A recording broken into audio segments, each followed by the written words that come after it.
Halo pemirsa GPR TV dari Sabang sampai Merauke, dari Miangas hingga Pulau Rote. Kembali lagi bersama Bilqis Sabila dalam program Kominfo Newsroom.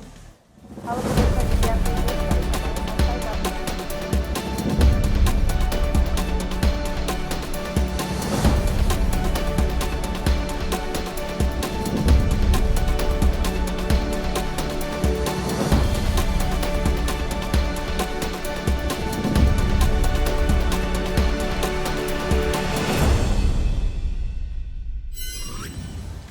Pemirsa, mengawali informasi pertama, Presiden Joko Widodo menanggapi polemik Peraturan Menteri Ketenagakerjaan Nomor 2 Tahun 2022 tentang tata cara dan persyaratan pembayaran manfaat jaminan hari tua. Hal ini disampaikan oleh Menteri Sekretaris Negara Pratikno yang mengatakan bahwa Presiden juga mengikuti aspirasi para pekerja tentang peraturan tersebut. Pada Senin 21 Februari 2022, Presiden telah memanggil Menko Perekonomian Erlangga Hartarto dan Menteri Ketenagakerjaan Ida Fauzia. Hal tersebut dikarenakan Presiden meminta agar tata cara dan persyaratan pembayaran JHT disederhanakan atau dipermudah. Oleh sebab itu, aturan lebih lanjut nantinya mengenai tata cara dan pencairan dana JHT ini akan diatur kembali dalam revisi Menteri Ketenagakerjaan atau regulasi lain. Presiden juga mengajak para pekerja untuk mendukung situasi yang kondusif guna meningkatkan daya saing dalam iklim investasi yang kondusif serta menghasilkan lapangan kerja yang berkualitas. Bapak Presiden sudah memanggil Pak Menko Perekonomian, Ibu Menteri Tenaga Kerja, dan Bapak Presiden sudah memerintahkan agar tata cara dan persyaratan pembayaran JHT itu disederhanakan, dipermudah, agar dana JHT itu bisa diambil oleh individu pekerja yang sedang mengalami masa-masa sulit sekarang ini, terutama yang sedang menghadapi PHK. Jadi bagaimana nanti pengaturannya akan diatur lebih lanjut di dalam revisi peraturan Menteri Tenaga Kerja atau regulasi yang lainnya.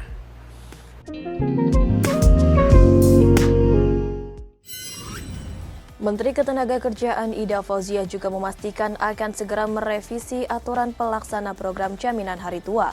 Hal tersebut dilakukan setelah Ida mendapatkan arahan langsung dari Presiden Joko Widodo.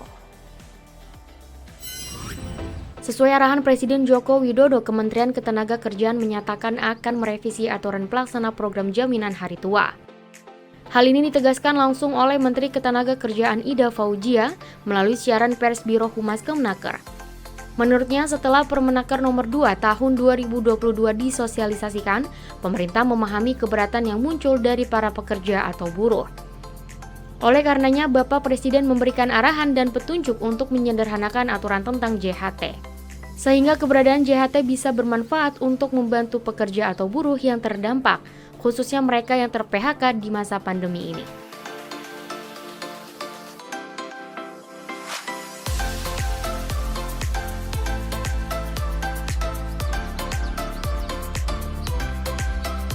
Selain itu, Presiden Jokowi juga berharap dengan adanya tata cara klaim JHT yang lebih sederhana, maka dapat mendukung terciptanya iklim ketenagakerjaan yang kondusif.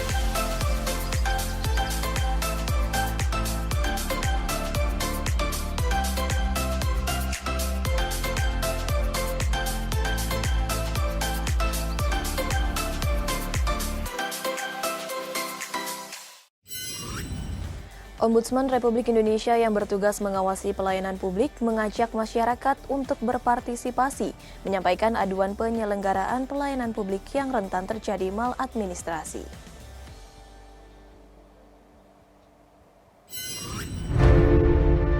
Ombudsman Republik Indonesia selaku lembaga negara pengawas pelayanan publik mengumumkan hasil laporan kinerja pada tahun 2021.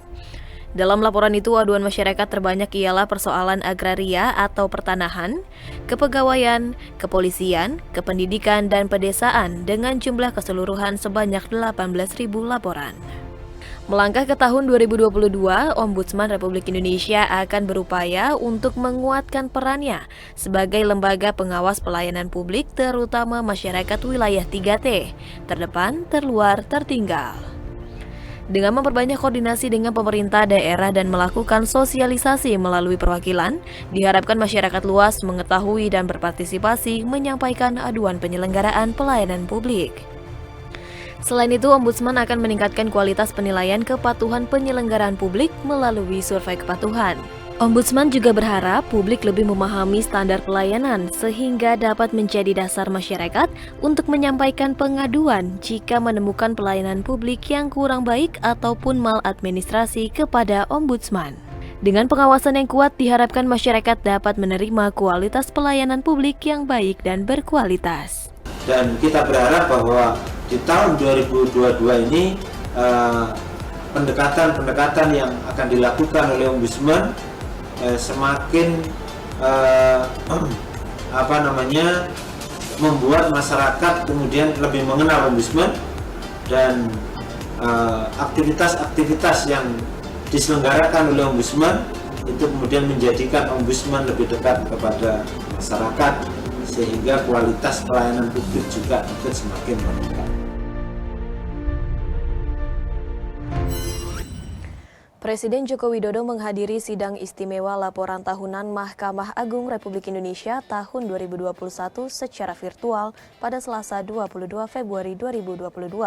Dalam sambutannya, Presiden mengapresiasi langkah MA dalam melakukan akselerasi pengadilan modern. Terjadinya percepatan implementasi peradilan modern di Indonesia dipengaruhi oleh situasi darurat saat ini, yakni adanya pandemi COVID-19. Ketua Mahkamah Agung Republik Indonesia, Syarifuddin, dalam laporan tahunan Mahkamah Agung Republik Indonesia tahun 2021 menyampaikan capaian-capaian yang diraih Mahkamah Agung dan Badan Peradilan di Indonesia. Di antaranya, MA berhasil meraih opini WTP untuk yang ke-9 kalinya.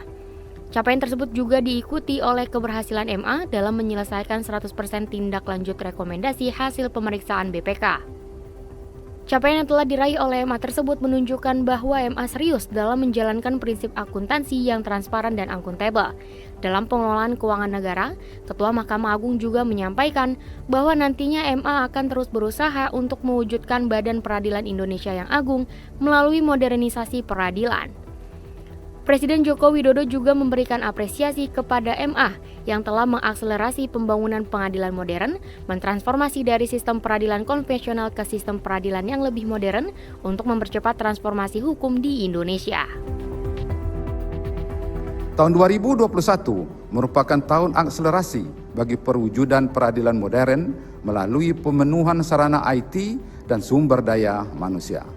Mahkamah Agung memiliki 910 satuan kerja pengadilan, ditambah dengan 13 pengadilan tingkat banding yang baru. Tentu bukan persoalan mudah untuk memenuhi standar SAPRAS IT yang sama pada setiap satuan kerja pengadilan di seluruh Indonesia, mengingat adanya keterbatasan anggaran yang dimiliki oleh Mahkamah Agung. Namun Mahkamah Agung akan terus berjuang agar semua satuan kerja pengadilan di seluruh Indonesia, khususnya yang ada di pelosok-pelosok dan pulau-pulau terpencil, bisa memiliki SAPRAS IT yang setara dengan pengadilan-pengadilan yang ada di kota-kota besar, sehingga di tahun 2022 ini diharapkan tidak ada lagi kendala teknis yang dapat menghambat pelayanan pengadilan bagi para pencari keadilan dalam proses persidangan elektronik. Juru bicara Kemenkominfo Dedi Permadi menekankan pentingnya peningkatan kecakapan digital. Hal ini demi memastikan manfaat adopsi teknologi guna menciptakan lapangan kerja baru.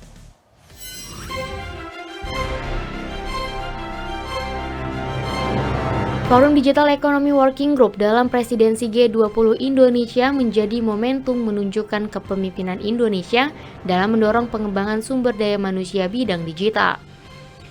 Juru bicara Kementerian Komunikasi dan Informatika, Dedi Permadi, menekankan pentingnya meningkatkan kecakapan digital yang terdiri dari hard skill dan soft skill di era digitalisasi. Menurutnya, hard skill yang dibutuhkan di era digital antara lain artificial intelligence, big data analytics, machine learning, dan Internet of Things.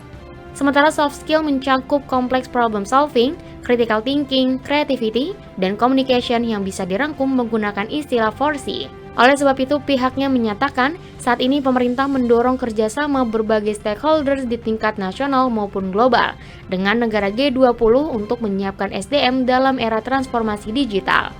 Jadi 4C ini yang dikawinkan dengan hard skill yang tadi saya sebutkan akan menjadi kecakapan-kecakapan yang paling dibutuhkan dunia di masa yang akan datang. Bahkan di rilis WEF, mereka mengatakan bahwa akan ada 85 juta pekerjaan yang akan hilang, tetapi di saat yang bersamaan akan ada 97 juta pekerjaan yang akan datang. Ini perlu dirembuk bersama-sama, tidak hanya stakeholders nasional kita, tetapi juga negara-negara lain. Ini waktunya Indonesia untuk memimpin setidaknya negara-negara G20 untuk mencari solusi yang tepat, untuk mencari formulasi yang tepat, untuk mendorong sumber daya manusia bidang digital kita untuk lebih adaptif dan agile untuk menyongsong era baru transformasi digital.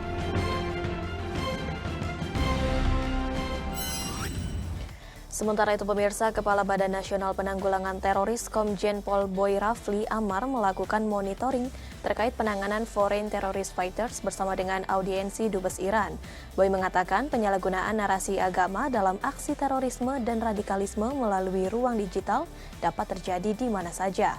Oleh karena itu dibutuhkan kerjasama dengan negara sahabat dalam menghadapinya. Kepala Badan Nasional Penanggulangan Terorisme Komjen Pol Dr. Boy Rafli Amar menerima audiensi dari Dubes Republik Islam Iran Muhammad Qausar Hekat Azad. Didampingi Deputi Bidang Penindakan dan Pembinaan Kemampuan, Irjen Pol Ibu Sohendra dan Direktur Kerjasama Bilateral BNPT, Brigjen Pol Kris Erlangga, kedua belah pihak berdiskusi terkait kondisi serta upaya preventif yang dilakukan masing-masing negara dalam mencegah tindak kejahatan terorisme yang termasuk kejahatan internasional. Bagi Indonesia dan Republik Islam Iran sepakat bekerja sama, salah satunya terkait penanganan foreign terrorist fighter. Foreign terrorist fighter atau FTF dapat diartikan sebagai sebuah perjalanan ke tanah asing dengan maksud terlibat dalam kegiatan, rencana atau pelatihan terorisme serta terlibat konflik bersenjata. Mayoritas dari FTF termotivasi oleh ideologi. Kerjasama ini diharapkan dapat terus berjalan dengan baik, guna bersama menciptakan dunia yang damai dan harmoni. Mempererat hubungan, komunikasi, pertukaran informasi. Ini berkaitan juga dengan beberapa kegiatan-kegiatan yang harus kita monitor, terutama berkaitan pergerakan dari foreign terrorist fighter kita, yang tentunya nanti bagian dari kerjasama kita. Oleh karena itu, ke depan kita akan merencanakan MOU antara kita dengan Iran, khususnya dalam penanggulangan kejahatan terorisme. Pemirsa, setelah jeda pariwara berikut kami akan kembali dengan beragam informasi menarik lainnya. Tetaplah bersama Kominfo Newsroom.